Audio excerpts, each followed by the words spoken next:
ملت مولانا محمد علی جلندری، مولانا لال حسین اختر، مولانا قاضی احسان احمد شجاعتی، نعرہ تکبیر، شیخ الاسلام مولانا تقی عثمانی، شیخ الاسلام حضرت مولانا محمد تقی عثمانی، نعرہ تکبیر۔ کھڑے ہو کر شیخ الاسلام کو سرزمین ملتان پر صدر وفاق بننے کے بعد پہلی مرتبہ آمد آنے پر بلند آواز سے کہیے مرحبا مرحبا مرحبا مرحبا مرحبا مرحبا۔ شیخ الاسلام کو بلند آواز سے کہیے اہلاً و سہلاً اہلاً و سہلاً۔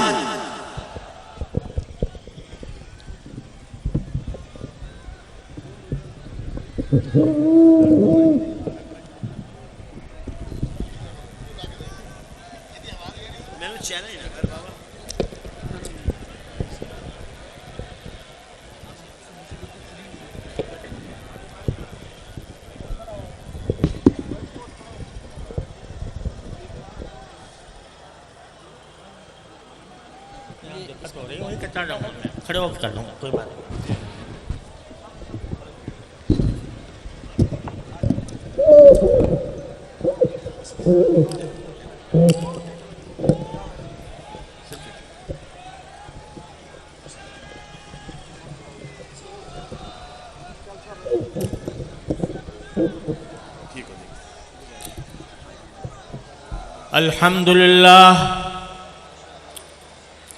الحمد لله نحمده ونستعينه ونستغفره ونؤمن به ونتوكل عليه ونعوذ بالله من شرور أنفسنا ومن سيئات أعمالنا من يهده الله فلا مضل له ومن يضلل فلا هادي له وأشهد أن لا إله إلا الله وحده لا شريك له وأشهد أن سيدنا وسندنا ونبينا وحبيبنا وشفيعنا ومولانا محمد سيدنا وشفيعنا ومولانا محمدا عبده ورسوله صلى الله تعالى عليه وعلى آله وأصحابه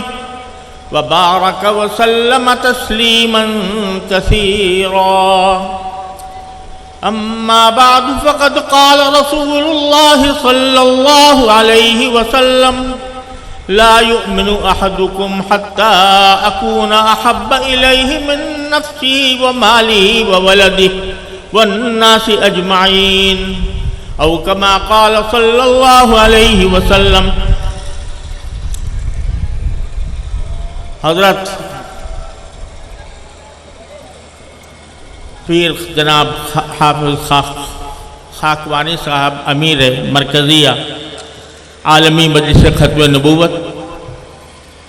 حضرات علماء کرام اور میرے انتہائی عزیز اور محترم بھائیوں، السلام علیکم ورحمۃ اللہ تعالی وبرکاتہ۔ یہ میری عظیم خوش قسمتی ہے اور اس کے لیے میں اپنے بزرگ حضرت مولانا اللہ وسایہ صاحب دامت برکاتہم کا ممنون احسان ہوں کہ اس عظیم الشان نبوت کے پروانوں کے اجتماع میں مجھ ناکارہ اور ناچیز کو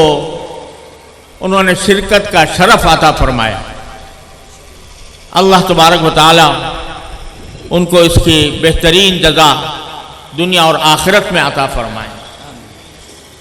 یہ انسانوں کے سروں کا ٹھاٹے مارتا ہوا سمندر جو نگاہوں کو سرور اور نور بخش رہا ہے،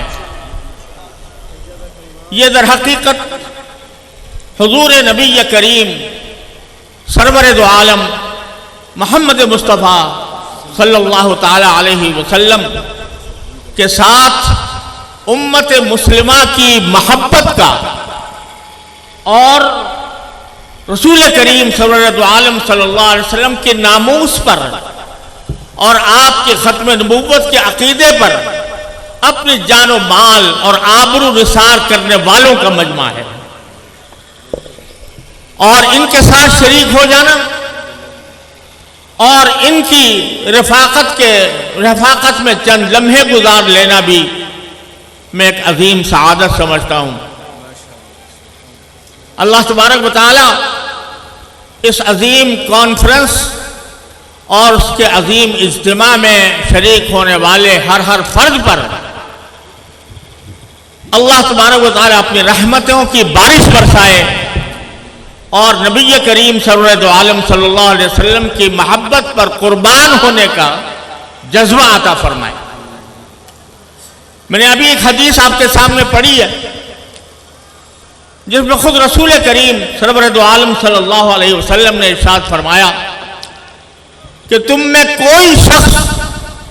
اس وقت تک مومن نہیں ہو سکتا، اس وقت تک وہ مسلمان کہلانے کا مستحق نہیں ہو سکتا جب تک کہ میں یعنی جناب نبی کریم صلی اللہ علیہ وسلم اس کو اپنی جان سے، اپنے مال سے، اپنی اولاد سے اور ساری دنیا کے انسانوں سے زیادہ محبوب نہ ہو جاؤں۔ یہ ایمان کی علامت، یہ ایمان کا بنیادی تقاضا نبی کریم سرور دو عالم صلی اللہ علیہ وسلم نے ارشاد فرمایا کہ وہ مومن نہیں ہو سکتا جس کے نظر میں، جس کے دل میں میری محبت اپنی جان سے بھی زیادہ ہو، اولاد سے بھی زیادہ ہو اور ساری دنیا کائنات کے انسانوں سے بھی زیادہ ہو۔ اور نبی کریم صلی اللہ علیہ وسلم کی محبت کا یہ تقاضا ہے کہ سرکار دو عالم صلی اللہ علیہ وسلم کو اللہ تبارک و تعالی نے جن صفات کے ساتھ مبعوث فرمایا ان میں سے ایک ایک صفت کے اوپر بندہ اپنی جان قربان کرے گا۔ ان صفات میں بہت بڑی عظیم صفت یہ تھی کہ سارے انبیاء کرام علیہ السلام جو پہلے تشریف لائے وہ کسی ایک قوم کے لیے آتے تھے، کسی ایک قبیلے کے لیے آتے تھے، کسی ایک خطہ زمین کے لیے آتے تھے، لیکن اللہ جل جلالہ نے حضور نبی کریم سرور دو عالم صلی اللہ علیہ وسلم کے بارے میں یہ اعلان فرما دیا کہ وَمَا أَرْسَلْنَاكَ إِلَّا كَافَّةً لِلنَّاسِ بَشِيرًا وَنَذِيرًا، کہ ہم نے آپ کو صرف عربوں کے لیے نہیں، صرف مکے والوں کے لیے نہیں، صرف حجاز والوں کو نہیں بلکہ پوری انسانیت کے لیے ہم نے آپ کو رسول بنا کر بھیجا۔ اور انسانیت کے مفہوم میں، للناس جمیعاً کے مفہوم میں جس طرح وہ لوگ داخل ہیں جو رسول کریم سرور دو عالم صلی اللہ علیہ وسلم کے عہد مبارک میں موجود تھے، حضرات صحابہ کرام یا دوسرے مسلمان، اسی طرح آپ کے بعد آنے والے، آپ کے بعد جتنی آنے والی نسلیں ہیں وہ سب للناس جمیعاً کے اندر داخل ہیں۔ لہذا سرکار دو عالم صلی اللہ علیہ وسلم کی رسالت اور نبوت وہ قیامت تک آنے والے تمام انسانوں کے لیے ہے، تمام انسانوں کے لیے آپ رسول ہیں، اور کوئی شخص جو سرکار دو عالم صلی اللہ علیہ وسلم کے بعد آئے اس کے نبی ہونے کا کوئی دعویٰ کسی طرح بھی قابل قبول نہیں، اور اس کو کبھی بھی اسلام کے دائرے میں برداشت نہیں کیا گیا۔ آج اللہ تعالیٰ کے فضل و کرم سے علماء کرام نے، داعیان اسلام نے روز روشن کی طرح یہ بات واضح اور مبرہن کر دی کہ جو شخص بھی رسول کریم صلی اللہ علیہ وسلم کے بعد نبوت کا دعوے دار ہو کسی بھی معنی میں، چاہے وہ ذلی کا ہے، بروزی کا ہے، عکس کا ہے، کچھ سلیہ اصطلاح استعمال کرے، آپ کے بعد کوئی نبی نہیں آ سکتا۔ اور اگر اس کا کوئی دعویٰ کرے تو وہ غیر مسلم ہے، وہ کافر ہے، اس کو دائرہ اسلام میں کسی طرح بھی برداشت نہیں کیا جا سکتا۔ آج اللہ تعالیٰ کے فضل و کرم سے علماء کرام کی جد و جہد کے نتیجے میں پاکستان میں اس حقیقت کو آئینی طور پر تسلیم کر لیا گیا اور اللہ تبارک و تعالی نے پاکستان کو یہ خصوصیت عطا فرمائی کہ اس میں ختم نبوت کا عقیدہ اس کے دستور اساسی کے اندر موجود ہے. لیکن یہ لوگ جو مرزا غلام احمد قادیانی کو نبی یا مسیح موعود یا مہدی قرار دینے والے لوگ ہیں، وہ ساری دنیا میں یہ پروپیگنڈا کرتے ہیں کہ پاکستان میں ہم سے ظلم کیا گیا، ہم مظلوم ہیں، ہمیں دائرہ اسلام سے خارج کر دیا گیا. حالانکہ خود ان کا کرنا یہ ہے کہ ہم نے ان کو اسلام سے شاید بعد میں متفقہ طور پر خارج کیا، لیکن انہوں نے اپنی نبوت کا آغاز ہی ساری امت مسلمہ کو کافر قرار دے کر کیا، اور یہ کہا کہ جو مرزا غلام احمد قادیانی پر ایمان نہیں لاتا وہ دائرہ اسلام سے خارج ہے. انہوں نے سب سے پہلے پوری امت مسلمہ پر کفر کا فتویٰ لگایا، اور کفر کا فتویٰ ہی نہیں بلکہ یہ کہا کہ جو مرزا غلام احمد قادیانی کو نہ مانے، اس کی نبوت کا انکار کرے، وہ کنجریوں کی اولاد ہے. کسی کو غیر مسلم کہنا، کسی غیر مسلم کو غیر مسلم کہنا یہ کوئی گالی نہیں ہے، یہ ایک حقیقت کا اظہار ہے. لیکن کنجریوں کی اولاد کہنا ساری امت مسلمہ کو،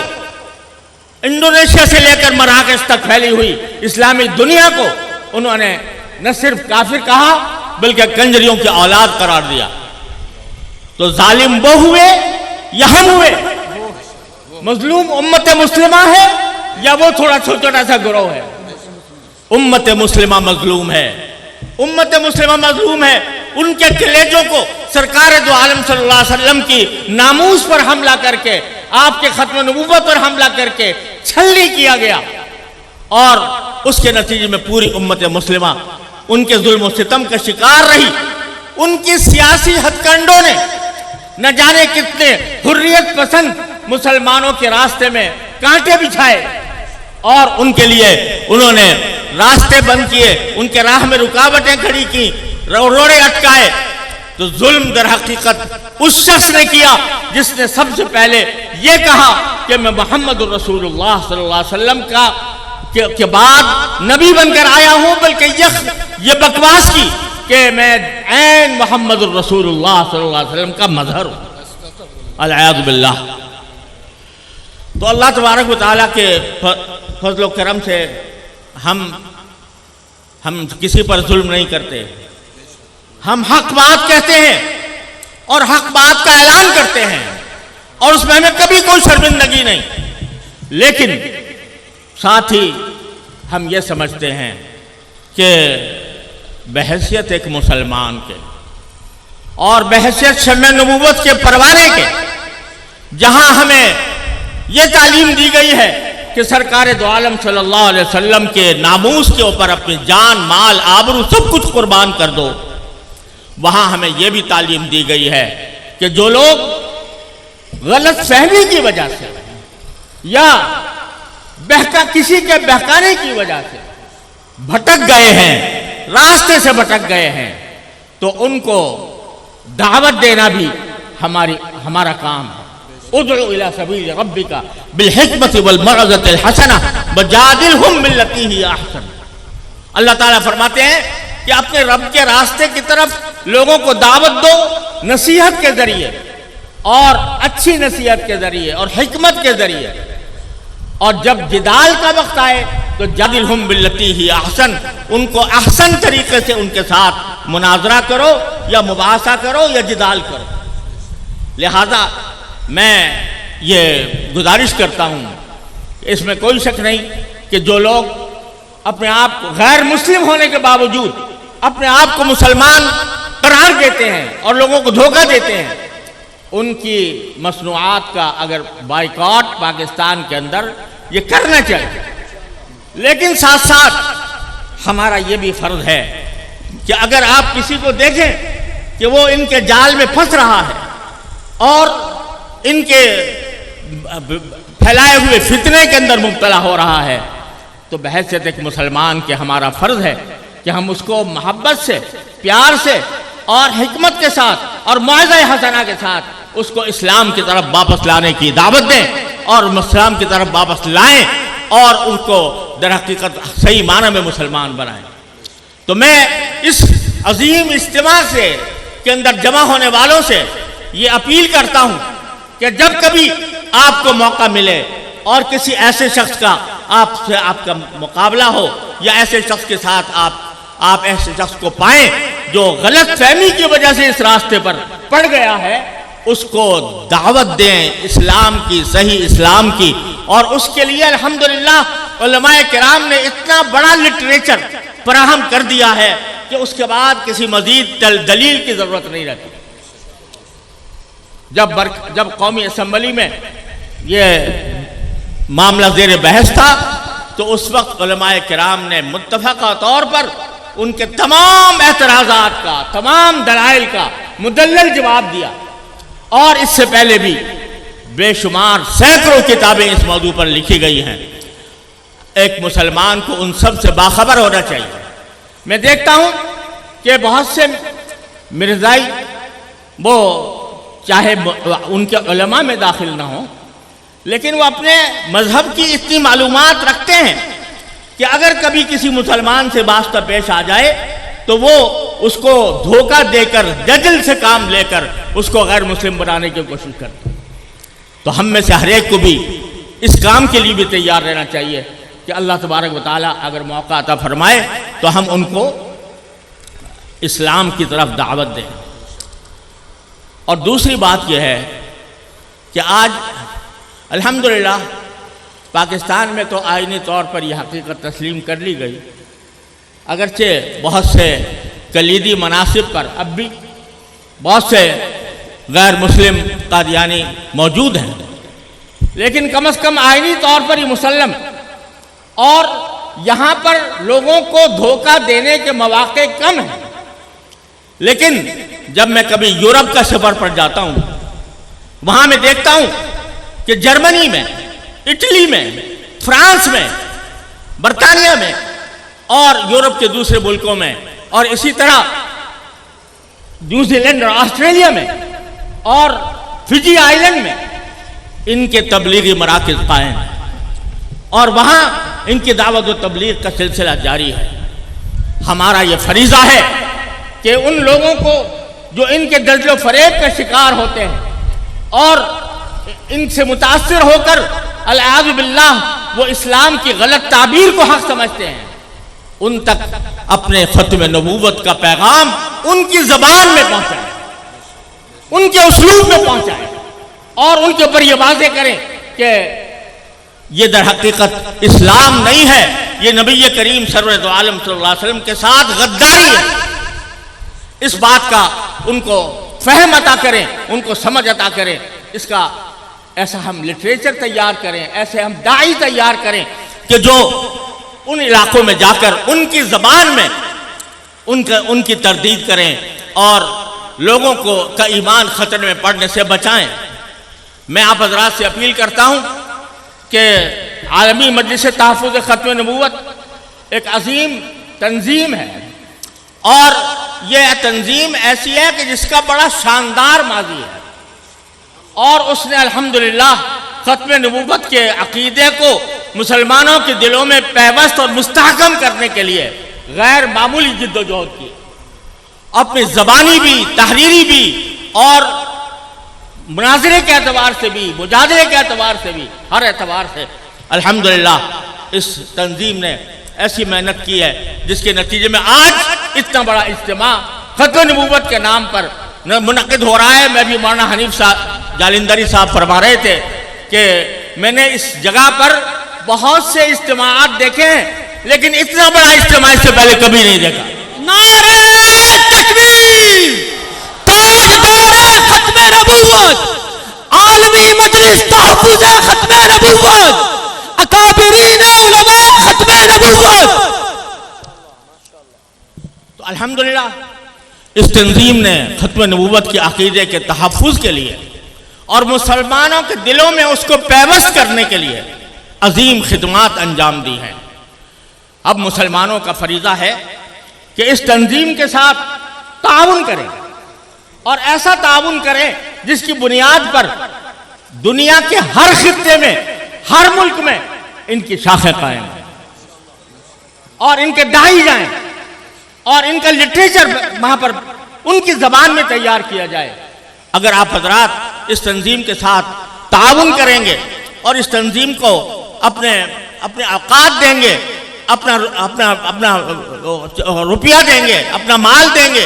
تو انشاءاللہ یہ تنظیم